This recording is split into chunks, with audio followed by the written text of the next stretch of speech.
Hey, baby bunny. I think I should explain why I'm so obsessed with this particular rifle for such a long time, on and off. Although I'm not obsessed with you on and off, I'm obsessed with you all the time. But, to explain that, I need to explain roller delayed blowback.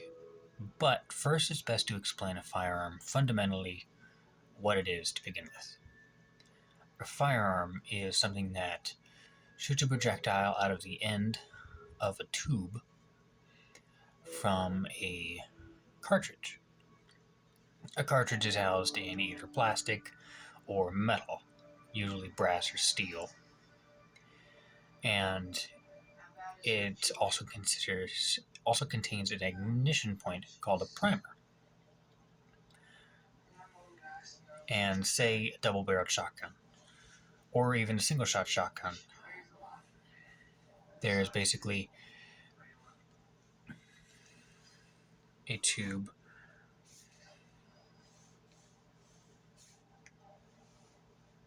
with a wider end at the back. Now this is exaggerated because I know I'm drawing on something that's not very easy to see, but this right here is called the chamber. Chamber is where the projectile sits, like where the whole cartridge sits, because the cartridge is going to be bigger than the projectile itself, and it's going to launch down that tube. Now at the back here, there is a firing pin. Now it's going to be all cartoony for the sake of explanation, but... And then back here is a hammer, and when a hammer is cocked, it's at the rearward position. I'm going to draw a real hammer for this, because again, cartoony for the sake of explanation.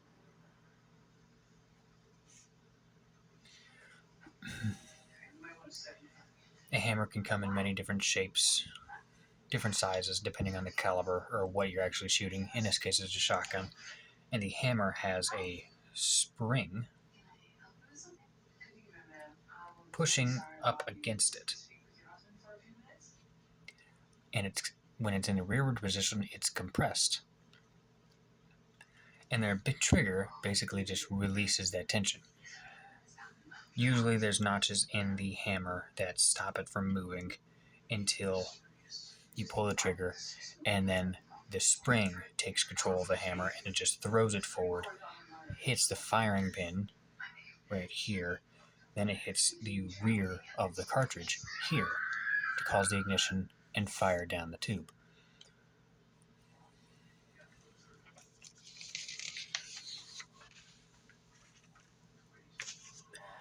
Now for a semi-automatic weapon, it gets a little bit more complicated. For a semi-automatic, that hammer goes forward into the firing pin, and the firing pin strikes the cartridge.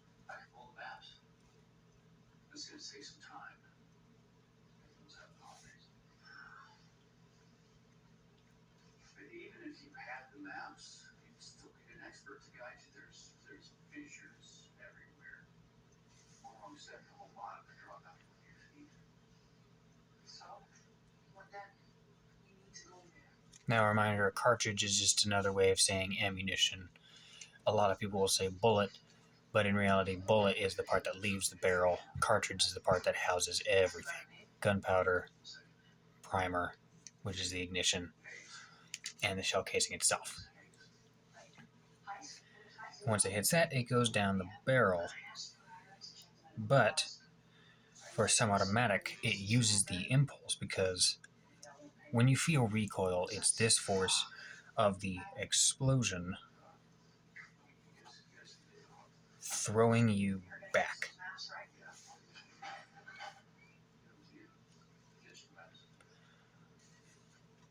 And there are ways of utilizing this recoil to move apart. And in some firearms, smaller ones, it will be, like for a pistol, it's the full slide. For a rifle, it'll usually be just like a bolt. And a bolt, there isn't really too complicated about that. It's literally just a tube. A tube that clamps down onto the back of the cartridge and allows a firing pin to go straight through the center, so that when the hammer hits the back of the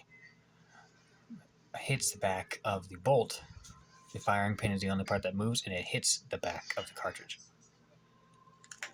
and goes off. Except in this case, instead of all the recoil going straight to your shoulder,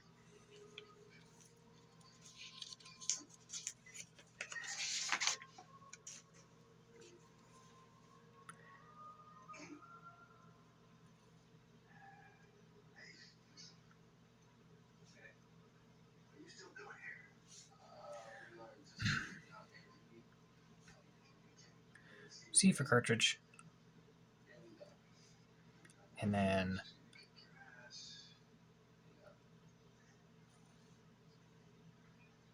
B for bolt. The explosion of that cartridge sends the bolt back, with the bullet not being a part of the cartridge anymore. It just has to extract the shell casing, which is why there's an ejection port on most semi-automatic handguns, or really all of them, semi-automatic weapons in general. You see an ejection port, and the impulse sends the bolt backward, and usually there's an ejector housed on the side of that bolt that'll only engage once it meets that window to send the shell casing out.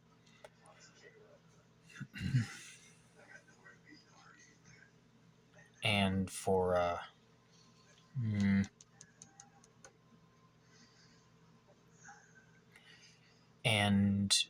it to be semi-automatic, there's usually a magazine housing rounds that are constantly pushing up.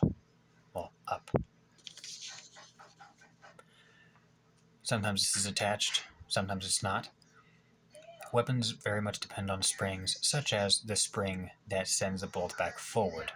When it goes all the way back, it goes all the way forward, ejecting the round in the process, and the spring-assisted magazine will push a round back up. For when the bolt comes back forward, it'll pick it up and chamber it. And put it in the chamber, ready for another round to go, which is what semi-automatic means, is that it'll load another round ready to go once you fire first. And this is explained in direct blowback.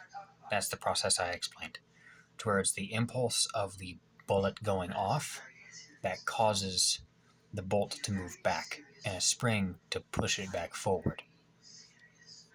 That's direct blowback, because it's directly blowing back the bolt so it can travel back forward. That's the element of semi-automatic handguns. It is something that is sent backward with a spring assisting it forward. The difference in how a semi-automatic firearm operates is how and what force is causing it to move back and forth. Direct blowback is one of them. Another one would be direct impingement, which is what the AR-15 uses, to where the gases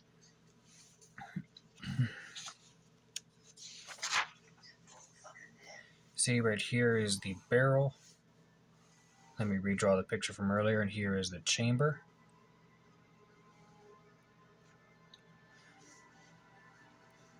And then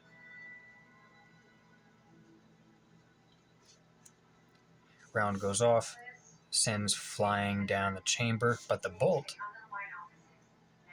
this thing right here, doesn't move yet. This doesn't move backward yet, because there's a separate tube called a gas tube that will only direct gas backward towards the bolt when the bullet has gone past, because barrels are so constricted to where there is no gas escaping at the end of that barrel until the bullet leaves. Once the bullet passes this point, where there's a gas port, the gas will travel back. The gas that's behind the bullet causing the explosion will travel up that little gas port and through a gas tube, and then it'll thrust the bolt back. And then a spring will assist it back forward again. The latter steps to it are very similar to direct impingement.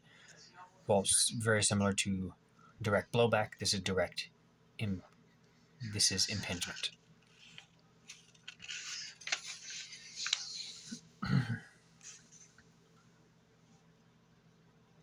Then there is the AK, which I can't remember the way it operates exactly. I can't remember the name of it anyway. But it's very similar to the AR. Actually, no, it's long stroke gas piston. Nope.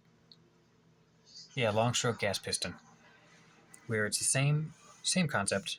Barrel, chamber, boom. Round goes off, goes flying down the chamber. And there is also a gas port.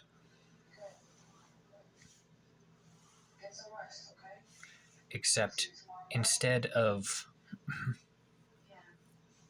a gas tube that leads back, it's actually like this gas port right here just leads straight to a piston. Long stroke gas piston. Instead of a gas tube, there is literally a metal pipe, like a metal rod, running throughout the whole gas tube. And the second that it hits right here, the gas hits right there, there's literally a metal linkage that's directly connecting the bolt. Rather than with the AR, which is the rifle that I have, by the way. Rather than with the AR, it's gases moving back. Here for the AK, it's just a metal rod that's stuck near the end of the barrel and is released by the gases hitting that point. Similar to how the AR works, AK works.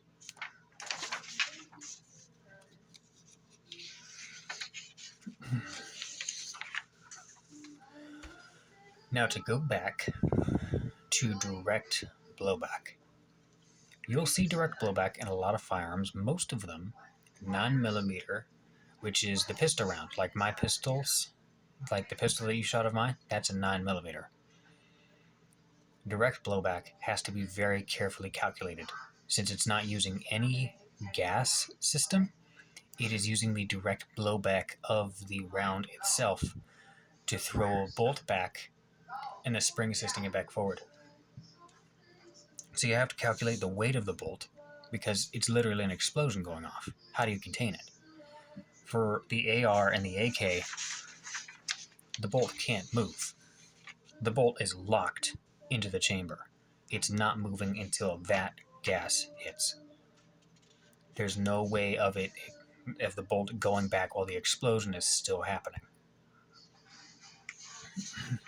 Say if you had this gas tube right at the end of the chamber, most of the fire and explosion would be outside of the gun, which is not good. That's how a gun blows up.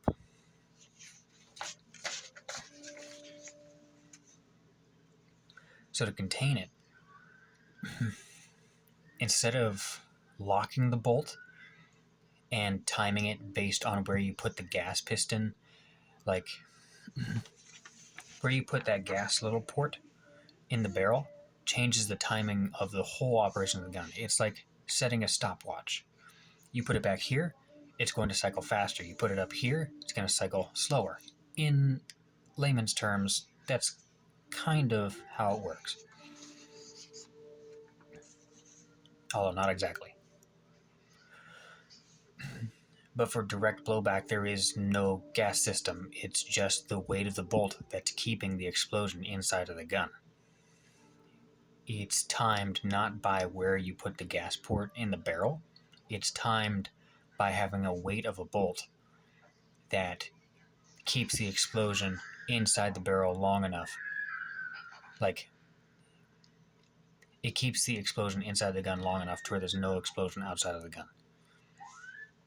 all the gunpowder is burned by the time the bolt goes back, because the weight of the bolt was calculated just enough to where it's not too light, to where it becomes just another bullet coming out the back end, but not too heavy to where it can actually be moved back all the way for it to extract the round and perform its functions as mentioned before, and then feed back through. The thing is, if you want to have direct blowback for any other caliber other than 9mm or anything larger than a pistol caliber, something small, it's going to get a lot harder because those rifle calibers will have more ass behind them and more impulse. Say for a .308, that's a large hunting round. It'll take down a deer. To calculate it, it's calculated that if you want a direct blowback .308 rifle, you need a 23-pound bolt to keep the explosion inside the gun, to keep it well timed enough to where the bullet has left the barrel and all the gunpowder is burned before the bolt moves back. Because the only thing that's stopping it from the bolt blowing out the back of the gun is how heavy it is. The spring isn't doing anything to assist that, it's just the weight of the bolt.